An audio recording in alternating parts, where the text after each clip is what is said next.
The early morning light spilled through the tall glass windows of Rhodes Industries, painting silver lines across the lobby floor. The building buzzed with life, heels clicking, phones ringing, and voices echoing ambition. Everyone was chasing success, except one man, quietly pushing a mop across the marble tiles. His name was Ethan Cole. He was the janitor invisible to most, yet always there. Every day he came before sunrise and left long after the last light went out. His faded uniform smelled faintly of detergent, and his shoes were worn thin, but there was always a softness in his eyes, the kind that came from kindness and heartbreak. Years ago, Ethan had dreamed of being a musician. He played piano at small cafes, wrote songs that carried pieces of his soul. But life had other plans. His wife, Clara, had fallen ill, and the hospital bills swallowed their savings whole. When she passed, Ethan stopped playing. Music to him had become a ghost of everything he lost. So now, he worked as a janitor cleaning floors where dreams were built, while his own had long been swept away. One morning, as Ethan wiped fingerprints off the glass doors, a sharp voice echoed from behind him. "Excuse me, could you not stand there? You're in the photo." It was Daniel Rhodes, the CEO himself. Tall, confident, and colder than the marble he stood on. He was surrounded by executives, cameras flashing. Ethan stepped aside immediately. "Sorry, sir."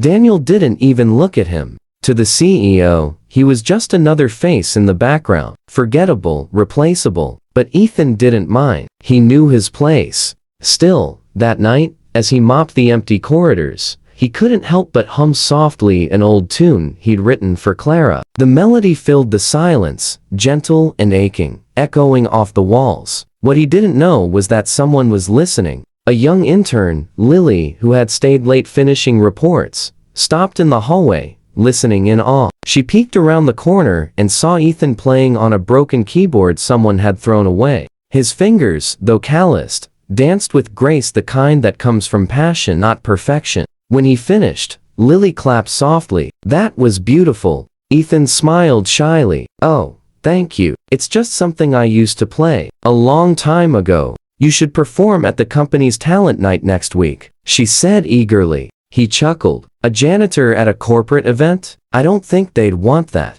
But Lily's words stayed with him. "You should perform." The following week, the Grand Hall of Rhodes Industries shimmered with lights. Employees in sharp suits and glittering dresses filled the room, laughing, drinking, waiting for the show to begin. Even Daniel Rhodes was there, seated in the front row, half listening as he checked his phone. When Ethan's name was called, the crowd grew quiet. A janitor? Performing? Some snickered. Others exchanged puzzled glances. Ethan stepped onto the stage in his neatly pressed uniform, holding his old keyboard. His hands trembled as he looked out at the sea of faces, some curious, others mocking. But when he began to play, the room changed. The first notes were soft, like a whisper of something forgotten. Then his voice followed, cracked, raw, real. "She told me the stars still shine, even when I can't see them. And love never dies. It just finds another way to sing."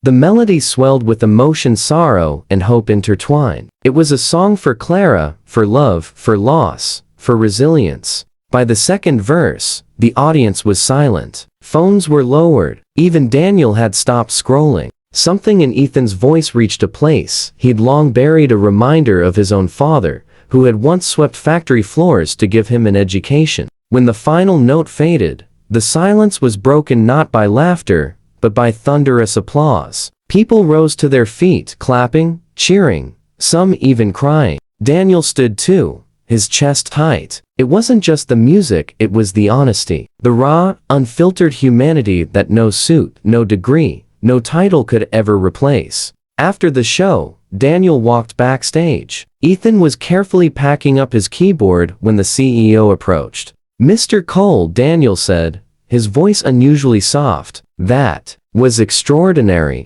Ethan smiled politely. "Thank you, sir. I'm glad you liked it." Daniel hesitated, then asked, "Why didn't you ever tell anyone you could play like that?" Ethan shrugged. "Nobody ever asked. Those 4 words hit Daniel harder than any speech or report ever could. Nobody ever asked because nobody ever looked beyond the surface. Daniel extended his hand. How would you like to lead a new project? We're starting a wellness program, music, art, something for our people. You'd be perfect for it. Ethan blinked, stunned. Me, sir? I'm not just anything, Daniel interrupted. You're proof that this company still has heart. And I want